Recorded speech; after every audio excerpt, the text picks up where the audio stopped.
2018 Jaguar F-Type 2.0T First Drive Review, less soulful, still sexy. Jaguar is eager to promote its Ingenium turbocharged inline-four as a legitimate object of performance desire, and what better way to do so than drop it into its most desirous car.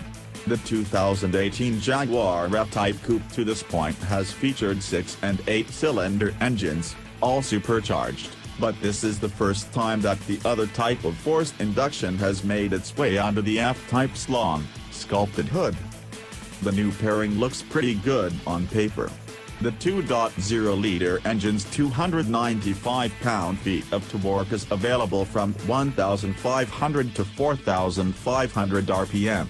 It makes 296 horsepower at 5,500 RPM, 44 horsepower shy of the blown V6 model, but weighs 117 pounds less.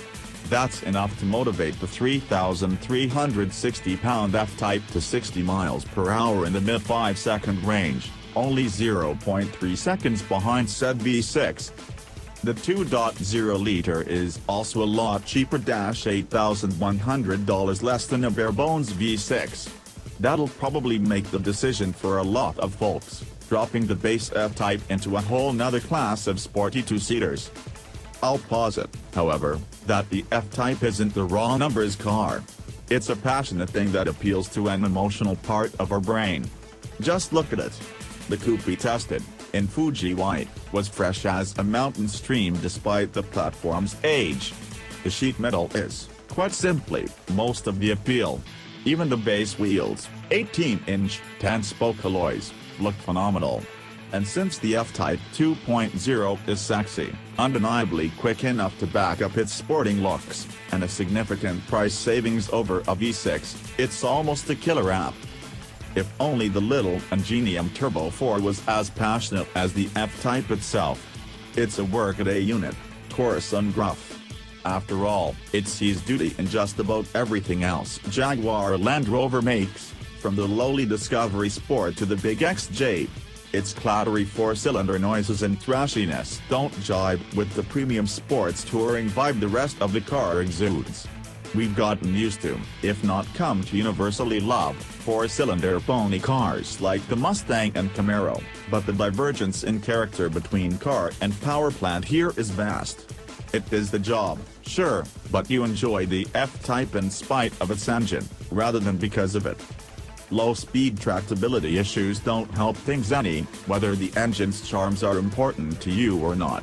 An odd combination of boost, driveline shunt, or transmission confusion make low-speed maneuvering jerky, regardless of drive mode. Poots around a mall parking lot or sit in traffic for a few minutes, and it'll be clear what I'm on about. And the slower you go, the more likely you are to look closely at the car's interior. There are new seats, thinner, very comfortable, more space efficient, and nice looking. They quite fairly deserve praise. The interior design does not, as it's starting to look its age. It was always a little cheap looking for its class, a family trait, as contributing editor James Riswick noted recently in his review of the XF Sport Drake, but it also managed a quirky charm. Now it is starting to stand out, a low-rent interior housed in a conspicuously upscale body, and this is where owners spend most of their time. The F-Type really deserves an interior befitting its phenomenal exterior lines. The F-Type gets better as velocities increase, but not before a distinct pause as boost builds. If turbo lag is the bane of your existence, the supercharged F-Types don't offer a drop of it, and you'll want to steer around the 2.0-liter model. On the other hand, some automakers go to great lengths to make their turbo engines feel naturally aspirated, with mixed results. The lag in the 2.0-liter F-Type is at least honest, a reminder that there's some sophisticated plumbing and the little turbine spinning at stratospheric RPM. Drop-kick the accelerator, and there's a bit of a pause and then a nice, fat surge of boost comes on, dramatically, but without violence.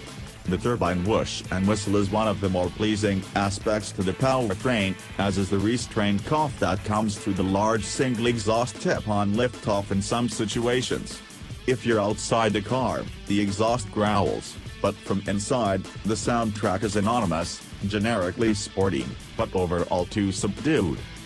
The ZF automatic transmission's 8 ratios are packed tightly together. It snaps off shifts quickly enough to keep the engine churning away through the meat of its short power band, but even in manual mode it'll second-guess the driver sometimes and command a shift, a patronizing annoyance. If you're telling the car that you'd like to shift it yourself, it should leave you to your business unless you're in danger of hurting it.